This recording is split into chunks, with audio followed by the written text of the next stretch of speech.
Hi sir. Hi. Sir, എനിക്ക് കുറേ ആയിട്ടുള്ളൊരു ഡൗട്ടാണ്. നമ്മളൊരു ഫുഡ് കുക്ക് ചെയ്താൽ തന്നെ അത് സേഫ് ആവുന്നുണ്ടല്ലോ, എന്നിട്ടും ഇങ്ങനെയുള്ള ഫുഡിലൂടെ ഒരുപാട് ഫുഡ് പോയ്സണിങ് കേസസ് നമ്മൾ കേട്ടിട്ടുണ്ട്. അതിനെക്കുറിച്ചിട്ട് സർ ഒന്ന് പറഞ്ഞുതരും. ശരിയാണ്. കറക്റ്റ് ടെമ്പറേച്ചറിൽ നമ്മൾ ഫുഡ് കുക്ക് ചെയ്യുന്നത് തന്നെ പല ബാക്ടീരിയയ്ക്കും എതിരായിട്ടുള്ള ഒരു എഫക്റ്റീവായിട്ടുള്ള കൺട്രോൾ മെഷറാണ്.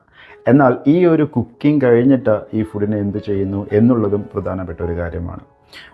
ഈ ഒരു കുക്ക്ഡ് ഫുഡിനെ പ്രോപ്പറായിട്ട് സ്റ്റോർ ചെയ്തില്ലെങ്കിൽ, പ്രോപ്പറായിട്ട് ഹാൻഡിൽ ചെയ്തില്ലെങ്കിൽ അവിടെയെല്ലാം തന്നെ ഒരു ക്രോസ് കണ്ടാമിനേഷൻ ഉണ്ടാകാനുള്ള സാധ്യതകളുണ്ട്. ഒരു ഉദാഹരണം പറയുകയാണെങ്കിൽ, കുക്ക് ചെയ്തതിന് ശേഷം ഈ ഒരു ഫുഡിനെ ഹാൻഡിൽ ചെയ്യുന്നത് ഒട്ടും പേഴ്സണൽ ഹൈജീൻ ഇല്ലാത്ത ഒരാളാണെങ്കിൽ ആളിലൂടെ സ്റ്റഫൈലോകോക്കസ് ഓറിയസ് പോലെയുള്ള ബാക്ടീരിയ ഈ ഫുഡിലേക്ക് വീണ്ടും വരാം. അതിനെ ഈ ഒരു ഫുഡിനെ തന്നെ വീണ്ടും നമ്മൾ പ്രോപ്പറായിട്ട് റൈറ്റ് ടെമ്പറേച്ചറിൽ സ്റ്റോർ ചെയ്തില്ല എന്നാണെങ്കിൽ ഇതിൽ വരുന്ന ഈ ഒരു ബാക്ടീരിയയ്ക്ക് മൾട്ടിപ്ലൈ ചെയ്യാം. അങ്ങനെ മൾട്ടിപ്ലൈ ചെയ്യുമ്പോൾ ഈ ഒരു bacteria heat resistant toxins release ചെയ്യുന്നുണ്ട്. ഇതിനെ നമുക്ക് വീണ്ടും റീഹീറ്റ് ചെയ്താൽ പോലും നശിപ്പിക്കാൻ പറ്റില്ല. അപ്പോൾ ഒരു ഫുഡ് കുക്ക് ചെയ്യുന്നത് അത് സേഫാക്കാൻ വേണ്ടിയിട്ടാണെങ്കിലും അത് കഴിഞ്ഞിട്ടും നമ്മൾ അതിനെ പ്രോപ്പറായിട്ട് ഒന്നെങ്കിൽ നമ്മൾ ഫുഡിനെ ഇമ്മീഡിയറ്റ് ആയിട്ട് കൺസ്യൂം ചെയ്യുക, അതല്ലെങ്കിൽ ചില ഇൻഡസ്ട്രിയൽ ഒക്കെ ചെയ്യുന്ന പോലെ റാപ്പിഡ് കൂൾ ചെയ്തിട്ട് സ്റ്റോർ ചെയ്യുക, അല്ലെങ്കിൽ ഹോട്ടായിട്ട് ഹോൾഡ് ചെയ്യുകയും ചെയ്യുക.